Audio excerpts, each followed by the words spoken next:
आवास योजना चल रहा है, उसके साथ साथ बहुत सारी सरकारी योजनाएं भी क्षेत्र में संचालित हैं। जिले का क्षेत्र लगभग 150 से 200 किलोमीटर का फैलाव में है।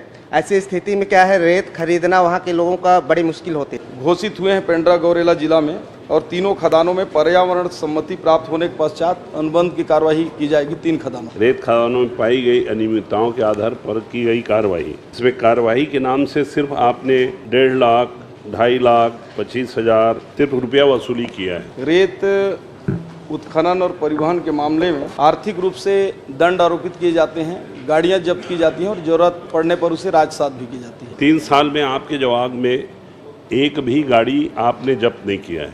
पोकलेन भी जब्त करना था, हाईवा भी जब्त करना था, उस टेंडर को निरस्त करने की कार्रवाई करनी थी। ये प्रवृत्ति बंद करके सख्त कार्रवाई करेंगे कि नहीं करेंगे? बिल्कुल सख्त कार्रवाई करेंगे और ठेका भी निरस्त करेंगे। कार्रवाई करेंगे।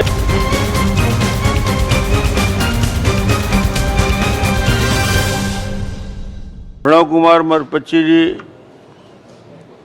उपस्थित हैं।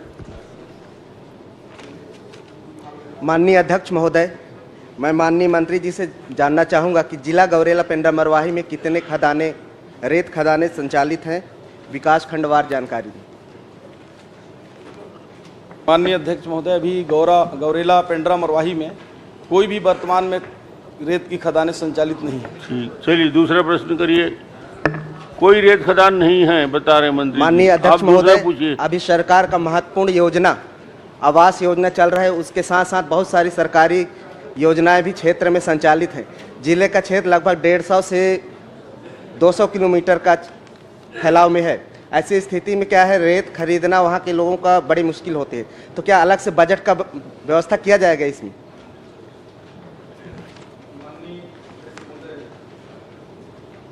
क्रमांक 19/1/2023 के अंतर्गत 3 खदानें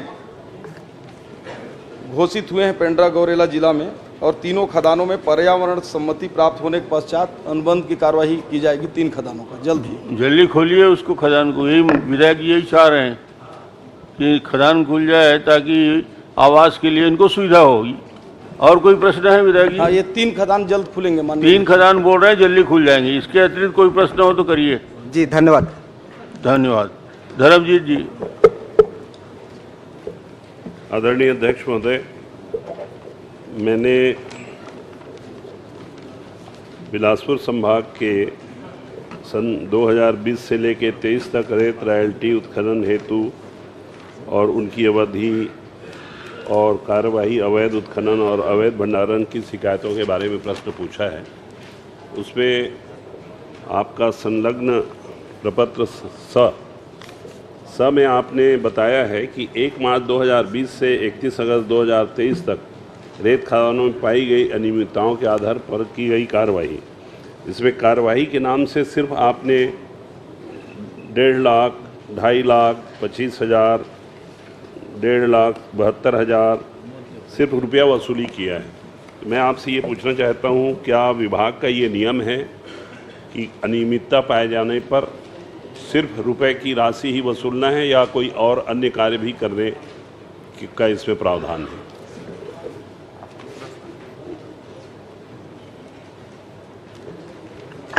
माननीय अध्यक्ष महोदय, रेत उत्खनन और परिवहन के मामले में आर्थिक रूप से दंड आरोपित किए जाते हैं, गाड़ियां जब्त की जाती हैं और जरूरत पड़ने पर उसे राजसात भी की जाती है।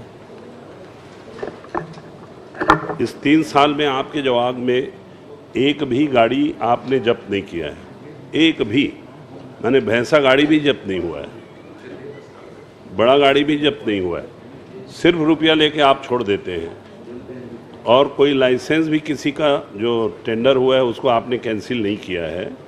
मैं ये पूछना चाहता हूँ अध्यक्ष महोदय कि सिर्फ अवैध काम करने के बदले में रुपया ले लेने से ही विभाग के कर्तव्यों की इतिश्री हो जाती है, या आपको पोकलेन भी जब्त करना था, हाईवा भी जब्त करना था, उस टेंडर को निरस्त करने की कार्रवाई करनी थी? एक भी आपके जवाब में नॉट ए सिंगल, एक भी नहीं हुआ है। तो ये क्यों नहीं हुआ है, यही मैं आपसे जानना चाहता हूँ।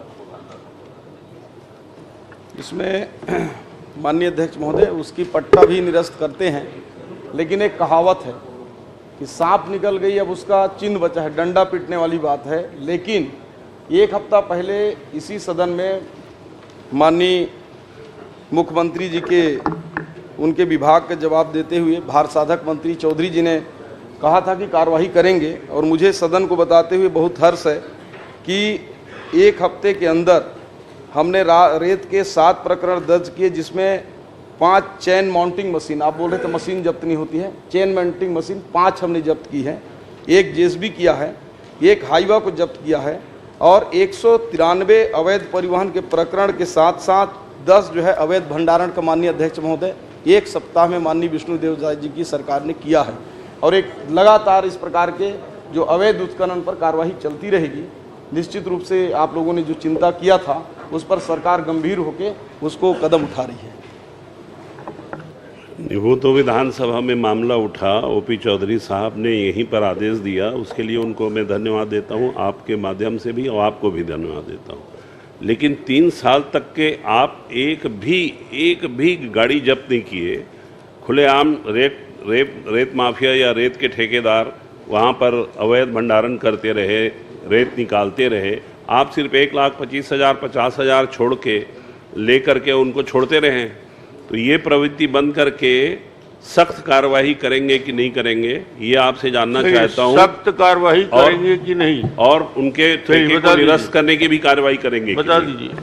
बिल्कुल सख्त कार्रवाई करेंगे और ठेका भी निरस्त सख्त करेंगे, कार्रवाई करेंगे। मंत्री जी का आश्वासन आ गया। भावना बोरा जी इसी में चलिए एक छोटा आरंग विधानसभा के आरंग जनपद में एक कुमारी घाट है जिसमें मशीन अलाउ नहीं है। बिलासपुर से आरंग कहाँ आ गए भाई? तो इसी में रेत खदान का विषय ही है, इसमें कार्यवाही जो हुई है प्रश्न बिलासपुर का है ना, तो चलो कोई भी बात पूछ लो। वहाँ भी कुमारी घाट में मशीन लोडिंग अलाउ नहीं है। लेबर लोगों को वहाँ वर्क दिया जाए, लेबरों से करवाया जाए, लेकिन वहाँ अवैध रूप से मशीन चलाया जा रहा है और लगभग 5-5 6-6 चलिए बता दीजिए, अवैध है तो उसको जब्त करवाइए।